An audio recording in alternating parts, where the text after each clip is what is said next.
Hello folks, welcome back to my channel.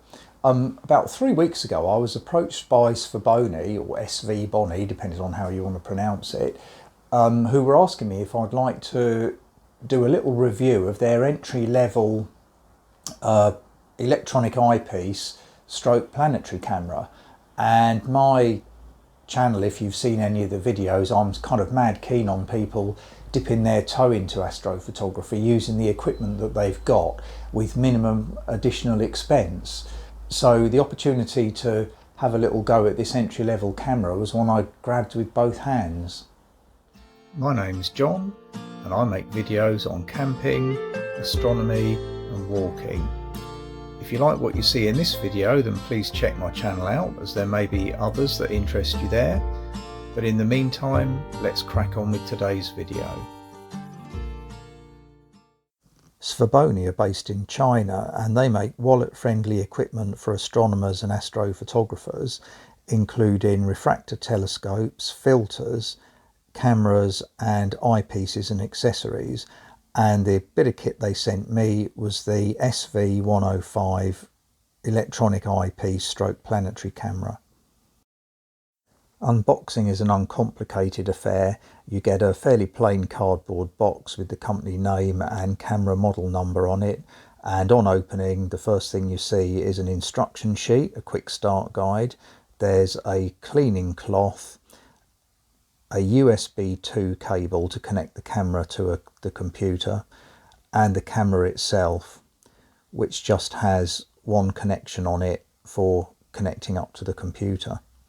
There's no CD or anything like that with drivers included in the box. The quick start guide gives you everything you need in order to get the camera working and points you in the direction of SharpCap as a data acquisition program if you're using a Windows computer.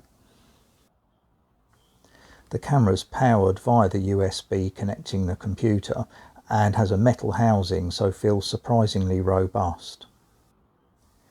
This is the end of the cable that you plug into the back of the camera, and this is the other end, which has got two USB 2 connections. I wasn't sure initially what this was for, but I think if you've got two USB 2 connections next to each other on your computer, you can plug them both in to get extra power.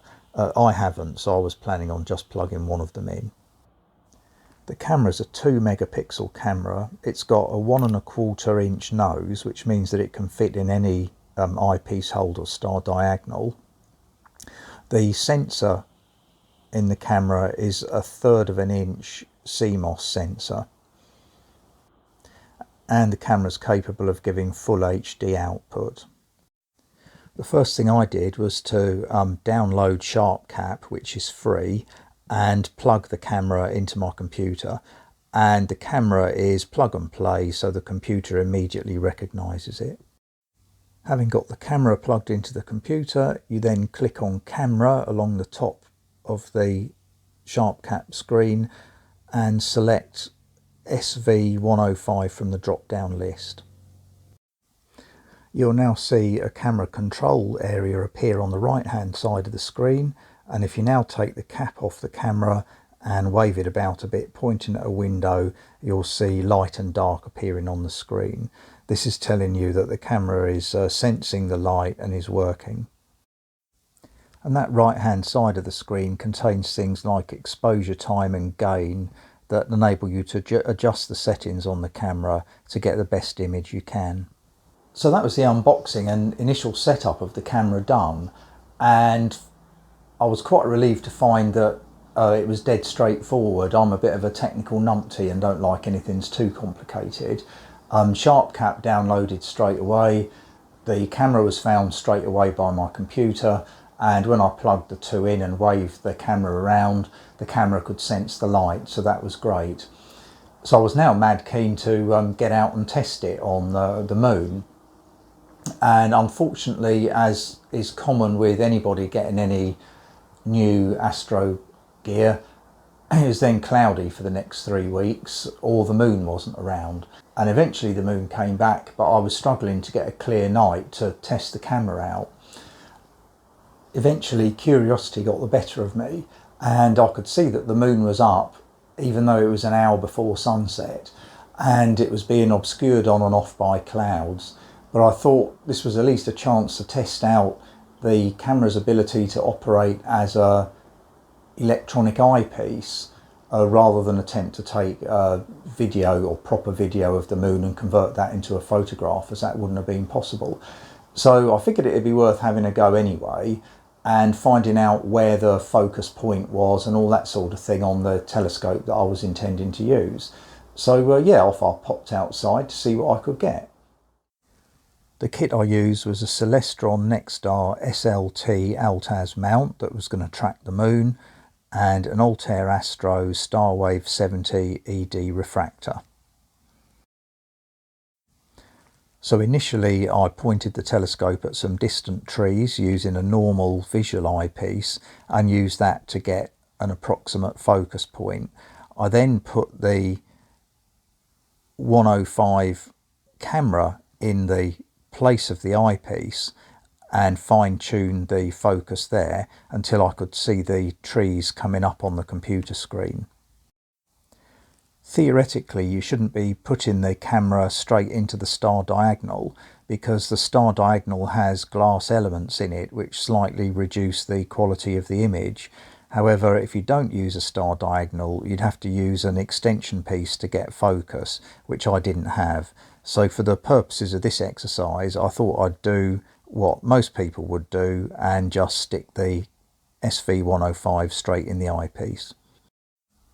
So having got my focus more or less sorted out, I now slewed the mount across to the moon and looked to see what was coming up as the clouds were coming and going across the moon. This did prove the point that the camera was capable of operating as a electronic eyepiece, and I thought it looked quite eerie at the end of the day. I was actually quite pleased. It was a bit difficult getting focus sorted out because the moon was coming and going so much, quite apart from the wobbling of the atmosphere. But nonetheless, I was quite pleased with what was coming up on the screen, and showed the camera's potential for being an electronic eyepiece for maybe outreach work, or for people who find it hard to look through normal eyepieces. So although on this night out it was disappointing not to get a sort of clear shot at the moon to take a photograph and stuff, nonetheless I was able to do a bit of experimentation and get my focus point more or less sorted out, and it was nice to sort of see the moon in this sort of degree of detail. So yeah, I was going to look forward to having another go on another night.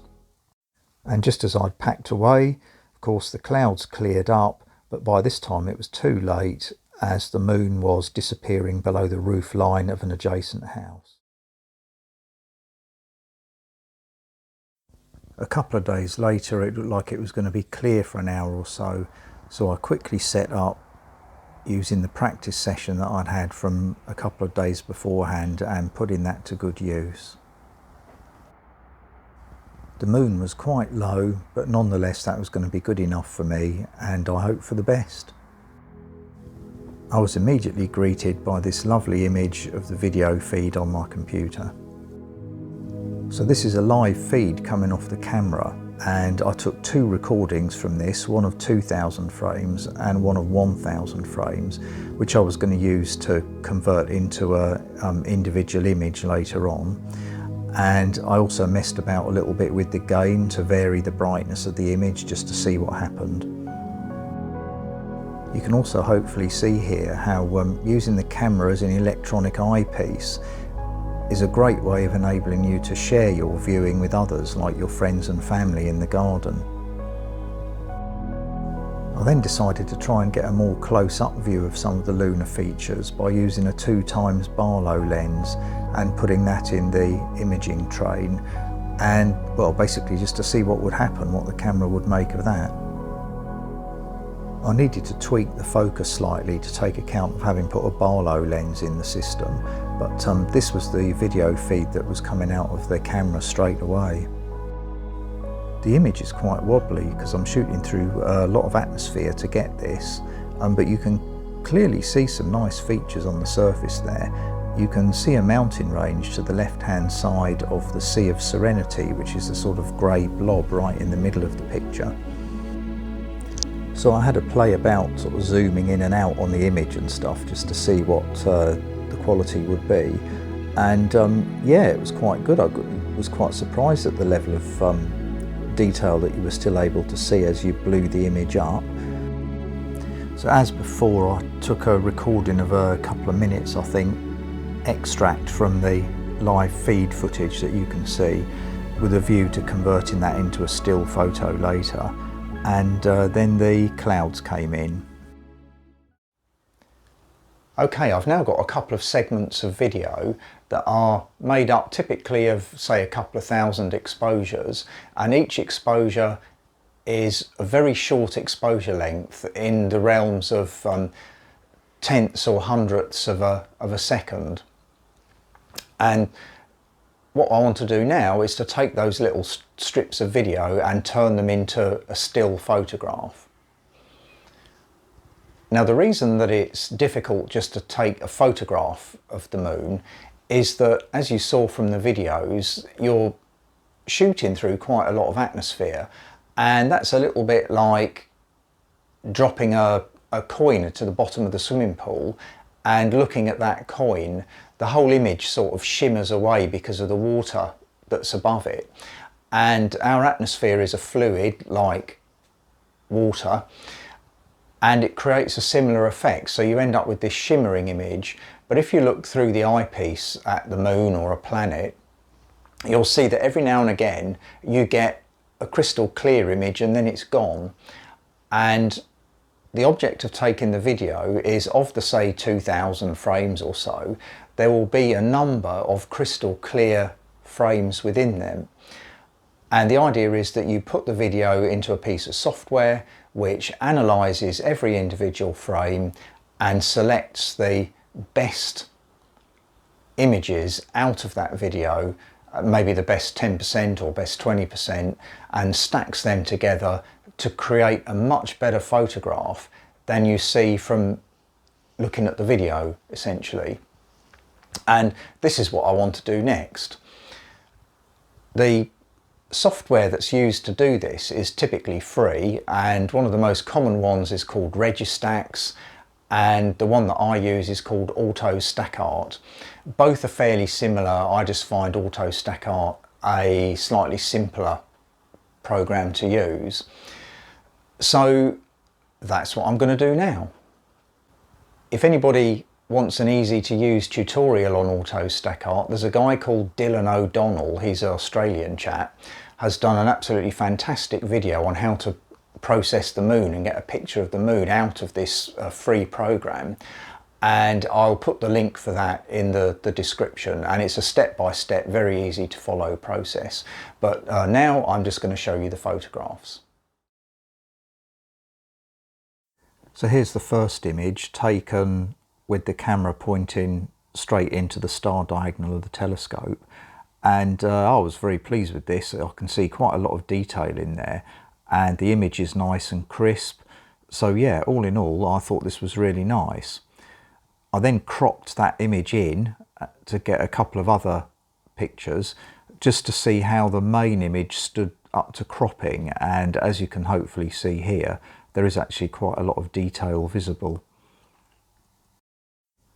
The Sea of Serenity is easily visible to the upper right, and you can see its kind of bordering mountain range that just brushes the edge of it. Yeah, I was quite surprised to see this level of detail in this picture.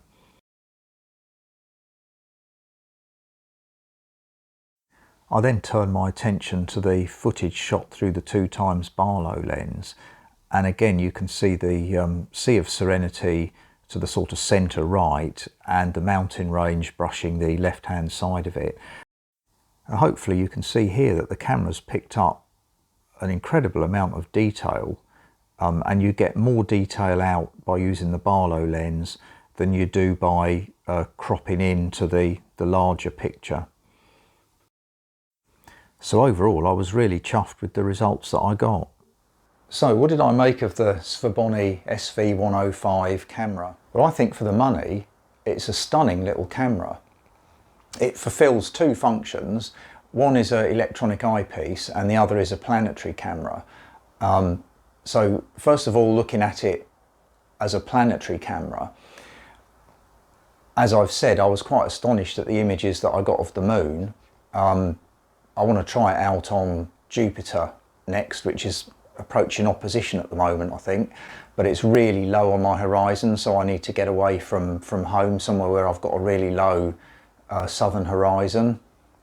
But I'll be very interested to see how that works.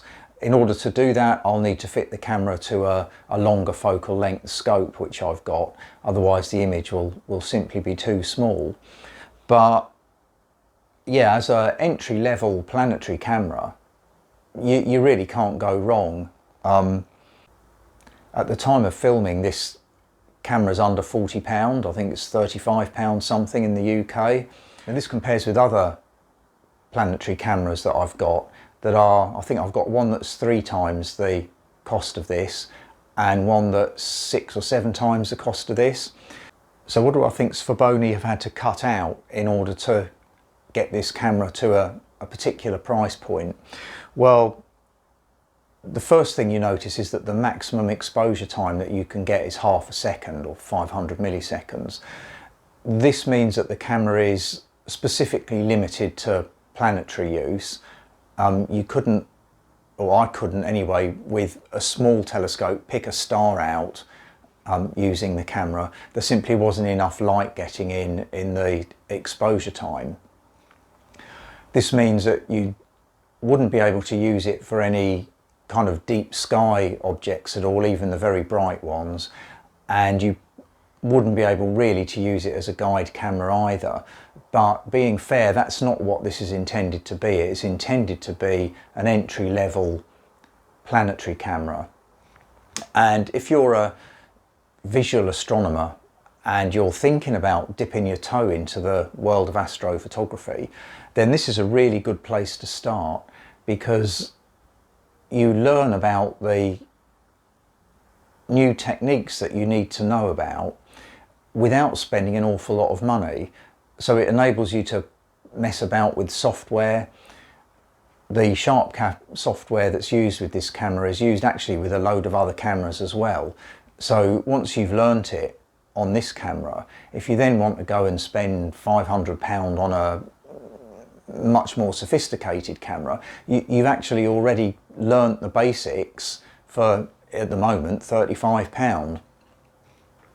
I did notice as I was recording some of the video capture that the camera does tend to drop frames. I think out of about 2,000 frames I lost about 1/10 of those, but that's simply because there is, isn't a huge memory buffer in here. But again, that's not what you'd expect for this amount of money. So, I would say that for somebody tempted to dabble with astrophotography, this is a really good starting point. One thing I was impressed with was the ease of use. I plugged it in, computer spotted it straight away, didn't have to download any other drivers. SharpCap went on my computer straight away. There is a paid version of SharpCap that does more sophisticated stuff like focusing aids and things, but you don't need to opt for that in order to drive this camera. So the software is free and readily available. The stacking programs that you use with it, Registacks or Autostakkert, are also free. So the only cost you've got is the camera itself, and you can get quite a lot of experience simply by using this. The other obvious use for this camera is as an electronic eyepiece, and I know for myself I struggle to spend a lot of time peering down an eyepiece. I'll kind of look a bit, come away, look a bit, come away, and I have to take my glasses off really to get a decent look down the eyepiece, because the glasses sort of get in the way. So if, like me, you find it difficult to spend a long time peering down eyepieces, then the use of this as an electronic eyepiece is quite a luxury at the end of the day. I had a live feed of the moon up on my computer, as you saw, and I just spent quite a lot of time just sitting there watching the live feed. It was lovely. And you know, if you could tempt your family to come out and have a look, I'm sure they'd be stunned as well. If you do any type of outreach astronomy, then this is perfect, because you can get 6 or 7 people looking at the computer screen in one go. So astronomy clubs, particularly those in schools perhaps that, you know, haven't got huge budgets, could buy this and derive quite a lot of use out of it. So there we are. If I had to sum up the camera in a few words, I think it would simply be that you can't go wrong with it. If you're interested in buying the camera, I've put a series of links in the description below. There's about 4 of them. They're eBay shops, and different ones for different parts of the world. Essentially, they're either Svbony eBay shops or Retovis eBay shops. They're actually all part of the same company. So, you know, if you are interested, have a little click on the links there. There's a load of other descriptive stuff about the cameras within that link. I hope you've enjoyed this video. I hope you've enjoyed the images that came out of this little camera, and I look forward to seeing you next time. Cheerio.